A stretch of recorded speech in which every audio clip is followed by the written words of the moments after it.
Hello everyone, welcome back. We've got a girl in the back, number 13. So I think she's a relief pitcher. So I hardly ever see her on the field, but at least I'm not the only girl there. Yeah, that's good. White on white, or white on tan, or whatever it is.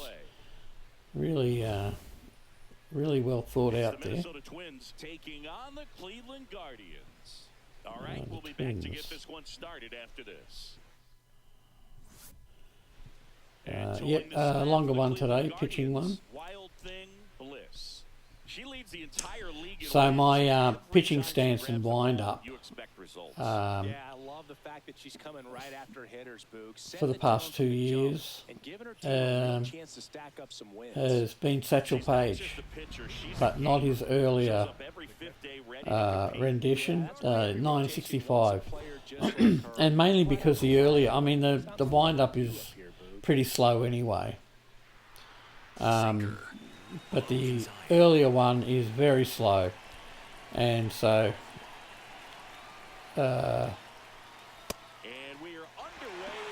anyone who gets on first can quite easily get to second, with a slow wind up, obviously.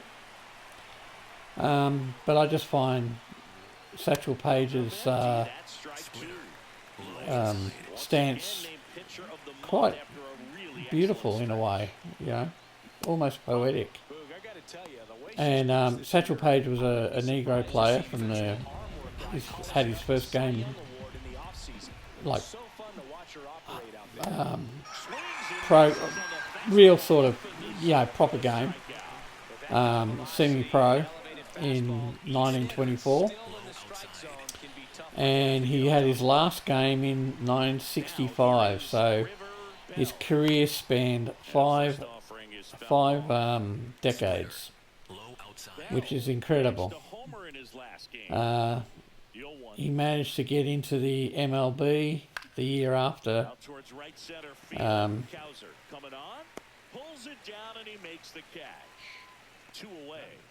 Names of my kryptonite. You know who I'm talking. Jackie Robinson. So he got in the MLB in 48, and he actually played for the Cleveland Indians, and helped them. It didn't help them in a big way because they were already doing pretty well, but helped them get the World Series, which was the last time they ever won a World Series. So that's going to change this season. But I first heard about Satchel Paige. Every year I watch the Ken Burns documentary series on baseball, and have pretty much done so since the 90s, when it came out. And my fascination is history. Don't really know anything about the game itself, never played the game. But I love the history, and I love the history of a lot of things, And there's a story with Satchel Paige that when he played for Chattanooga, he would get his infielders to sit down in the infield while he pitched the ball, which is a pretty audacious thing to do, Kind of like he says, "Oh, whoa, there you go. Oh, we got the twirly."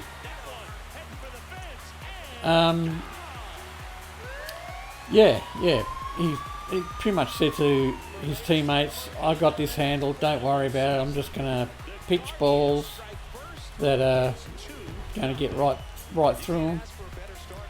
And you can all sit down and relax." And he did that a few times.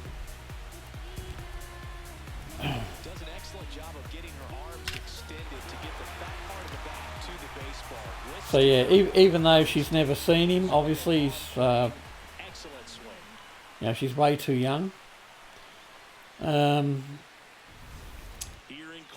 She's always admired his the way he conducts himself on the pitcher's mound. and his overall demeanour, his cheekiness, and yeah, that's who she sort of wants to be in a way. She wants to be a very tall black man. Yeah, okay. I say very tall. I think he was 6 foot something, and she's already taller than that, being at 6'7". But yeah, watching the Ken Burns documentary series every year is my primer for the new game coming out. You know, I'll watch that. I'll watch other baseball documentaries. I will watch all the movies, 42, Moneyball, Bull Durham, all that sort of stuff. You know, The Rookie, Field of Dreams, 8 Men Out. Yeah, I've got my favourites. And of course,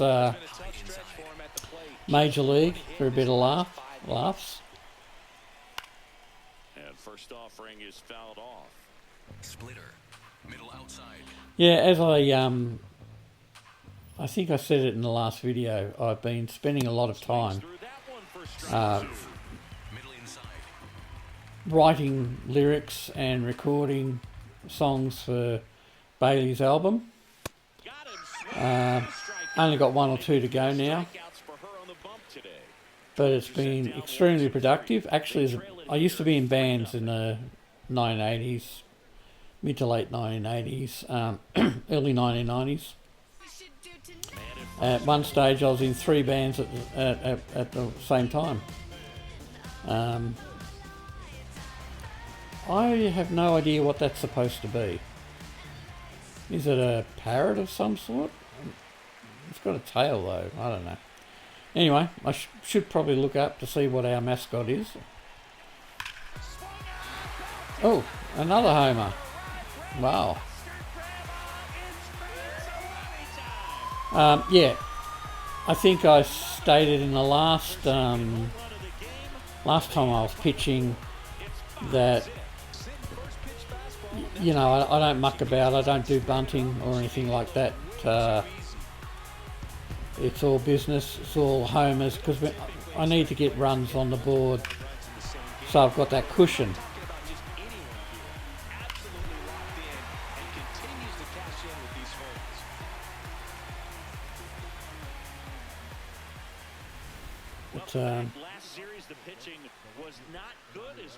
Well, hey, don't blame me. My pitching's always good. I've never walked a player. Oh, that's not true. Last year when Mia Lewis was playing in the game, because she's the only other girl in the game, I would walk her. You know, girls looking after girls sort of thing. That's an extremely high number, especially when you're not getting results, Boog. Barely a hair out of the zone, but it was a ball. So that was a mile out of the zone. What are you talking about? Some of these commentaries are quite stupid. And a 1-1. Late with the swing there. Splitter. Well, it's not the commentator's fault. It's the programmers that are not allowing for tighter competition, you know, tighter appeals or whatever, you know.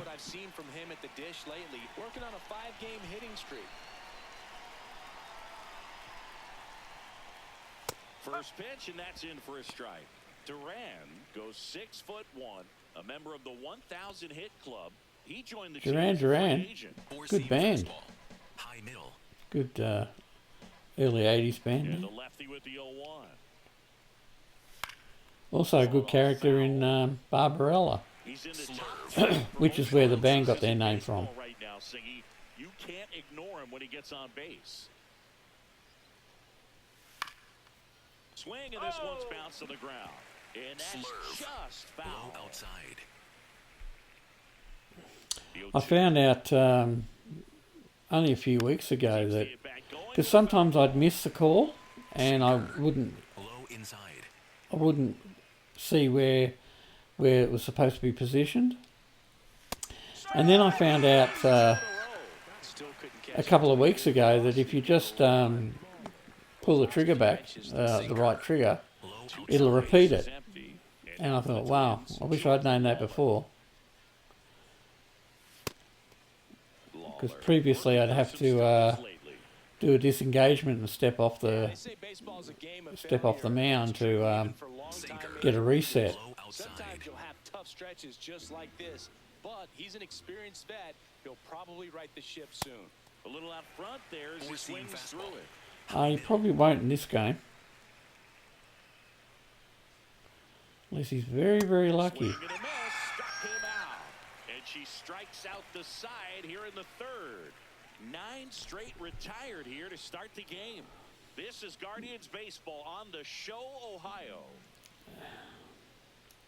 Yeah. New inning getting started.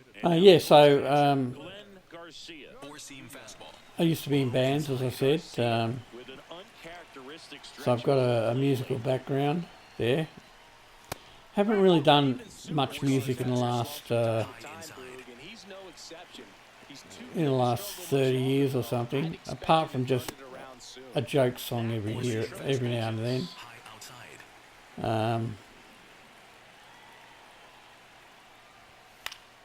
Stays alive. But I'm getting into it again. And the other day I wrote the lyrics for 6 or 7 songs, and I've never had, even at the height of when we were playing and writing songs and all that in the 80s and 90s, I've never had a period of like that where I've been able to write so many songs essentially. It was really cool. I'm not sure why I was that fertile with lyrics and music, but yeah, it was really good. But I've been having a lot of fun.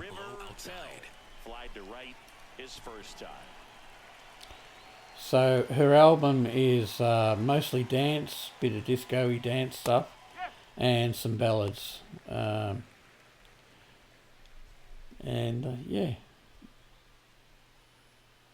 The Twins yet to pick up a hit here.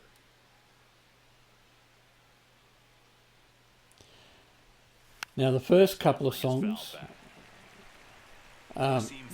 because I was getting the warnings or whatever, about the copyrighted music that's in the actual game. I saw that they had an audio library within YouTube, and I downloaded a couple of tracks from there, which became the video for Tonight Again, was one of them, and there's another one called Eyes. And then I got the idea that, I rather than use someone else's music, I'll just do my own and see how I go. Give it a try anyway. So the first 2 songs on the album are written by someone else, and anyone can use them from the library there, but all the rest have been done by me. And she strikes out the side for the second time today. So 12 up, 12 down to begin the ball game. You're watching Cleveland. Liz mashed a homer in her last game. Well, I mashed a couple of homers in this one. What are you talking about the last one for? And there's a fly ball deep right field. Suzuki. Oh no, it's not another one, is it? Well, there you go. I've done 3 now. I tell you what, Cleveland Guardians must be losing a lot of money on, their budget must have blown out considerably, because every time someone hits a homer, they shoot off fireworks. And I've done over 100 so far this year. So their budget for fireworks must have doubled. I'm probably going to bankrupt the club, the team, which wouldn't be too good. But then again, I'm taking less money this season with Cleveland that I was being paid at the Rays. I was on $40 million a year at the Rays because I was still in my rookie, what do you call it, the contract.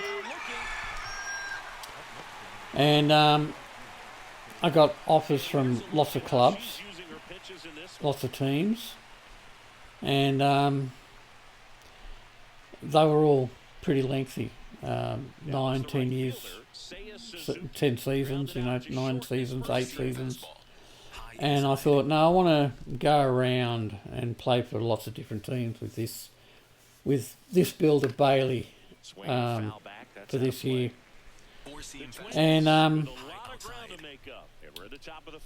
I sort of got it down to 3 seasons at greatly reduced rate than what they wanted to get me for 8 or 9 seasons. But they still weren't happy about it. They didn't want to go it, and then I had to drop it down even further. So I actually took a pay cut to play with the Guardians.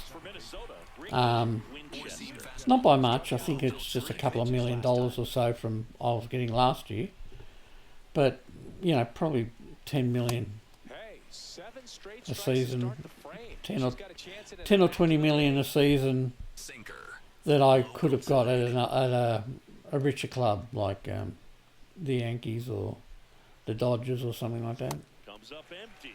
All right, there's number 8, 1 away. Cleveland haven't won since '48, as I said.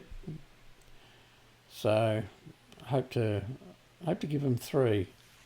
Swing and a miss, struck him out. It's an immaculate inning. All she's saying, who needs the defense? An immaculate inning, 3 strikeouts, 9 pitches. We just witnessed something really special.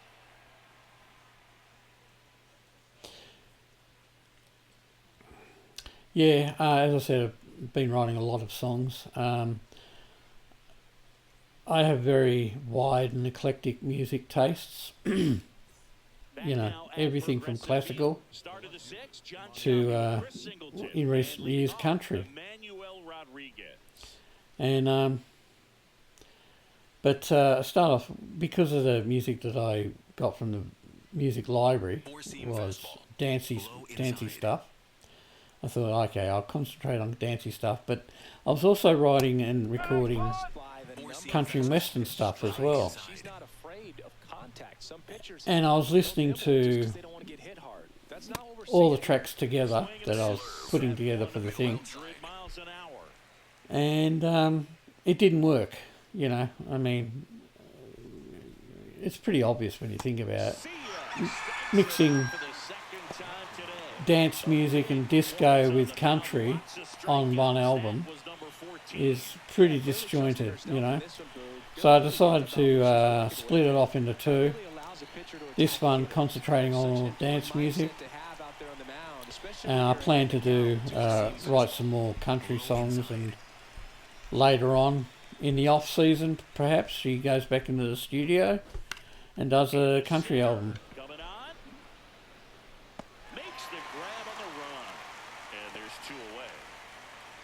For a minute there, I thought he'd hit that on the ground and it bounced up, but no, it's not going to bounce that far.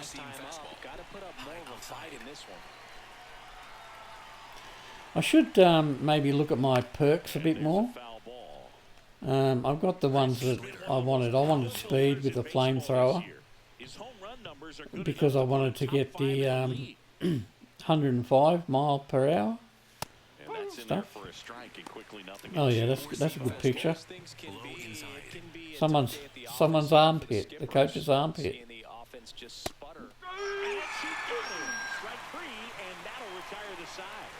So she's perfect through 6. This is Guardians baseball on the So you might be wondering why she's number 84. one down. The only reason is that I don't think 3 for 3, and she's home. any team has retired 84. So, and that's the reason, you know. Oh, Jesus, another one. So what, that's 4. 4? 4 now. There you go. And they add a run. Okay. Wasn't fooled on the first pitch at all. She squared it up right away. It's going to be another blowout. I mean, a 4 It already is a blowout. so rare, they're so special, and just so tough to pull off as well. I don't know what the record is for homers in a game. You got to make it happen too. These are the types of performances that people 5 maybe? I don't know. and it's definitely going to live on in history. That one a triple digit. So impressive how the velo is. Yeah, I sort of stopped doing a lot of music after a while because my girlfriend, Triple digits on the long-standing girlfriend, who was doing graphic design in college, still impressive. got me into helping her out with creating a children's book, Knee high, that's in for a children's picture book, and that that sort of oh, yeah, good one. slings to first.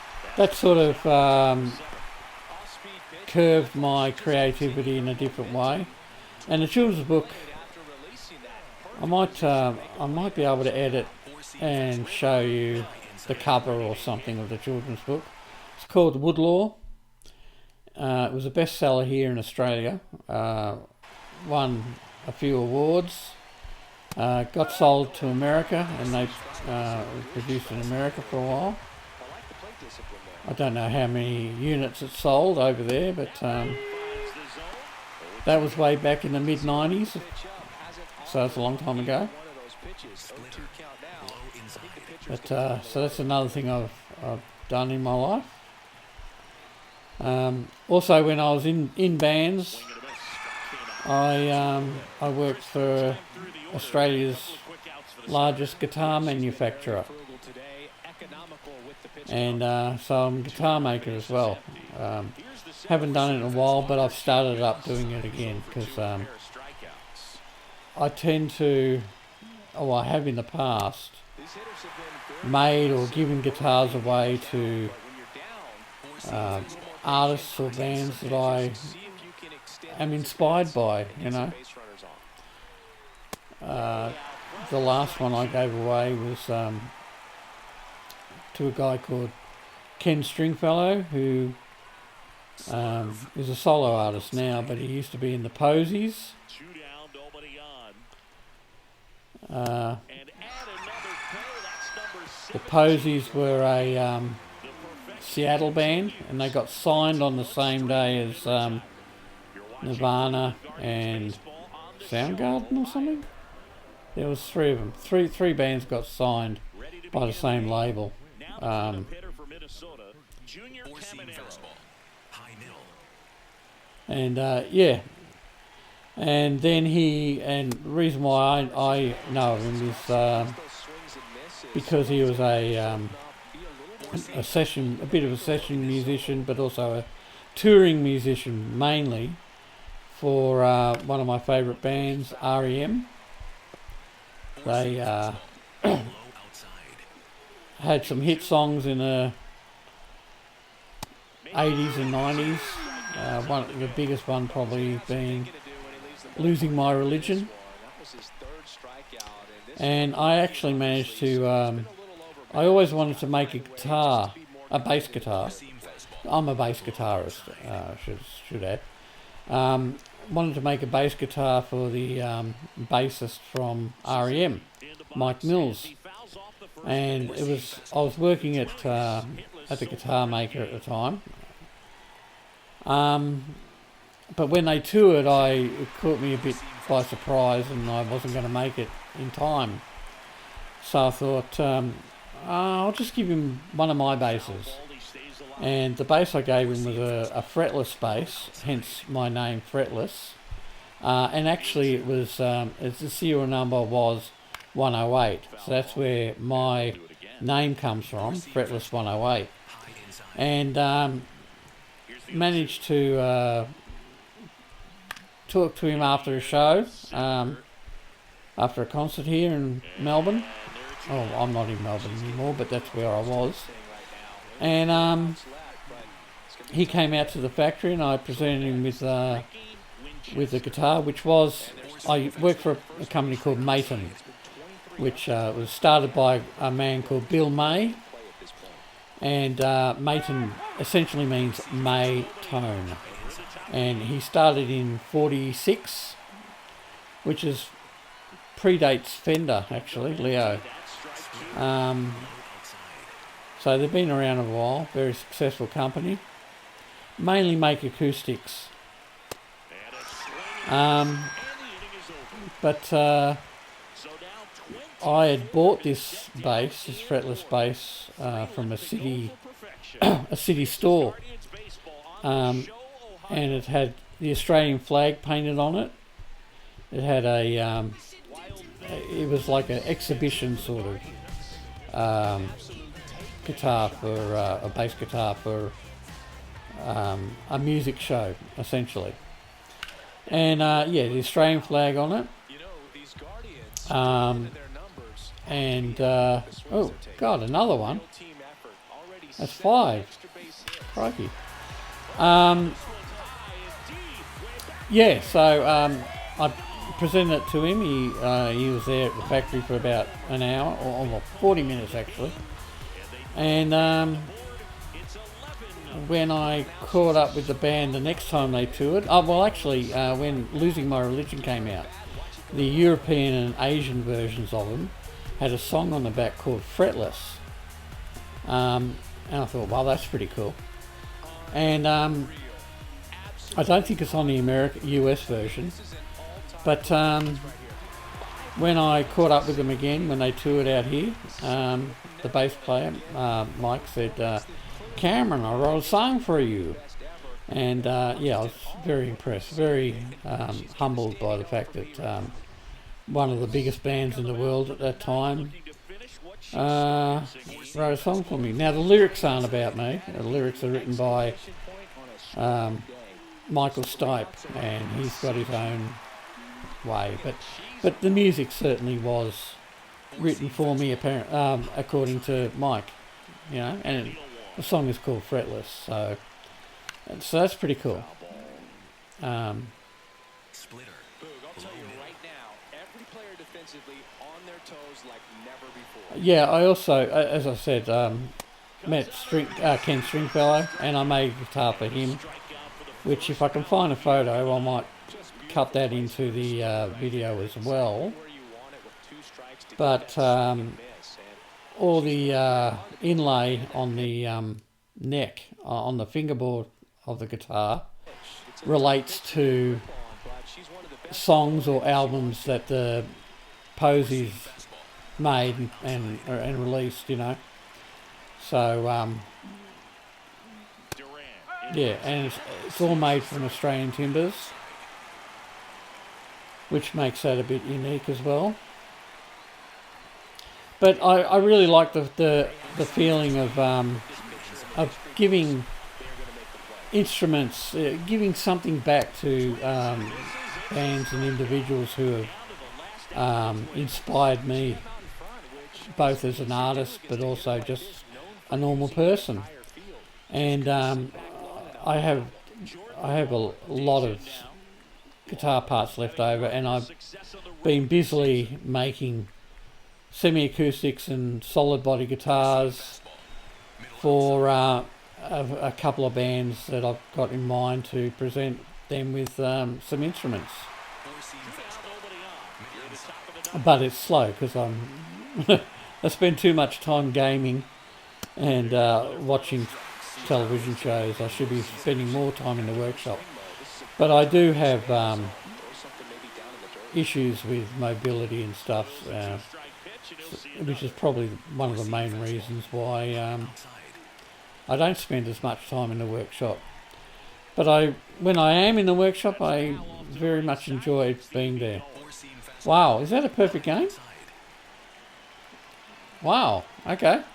So 5 home runs and a perfect game. I don't think you can do much better than that. That's pretty good. Anyway, that's the end of it. I'll see you all next time. Take it easy. Bye.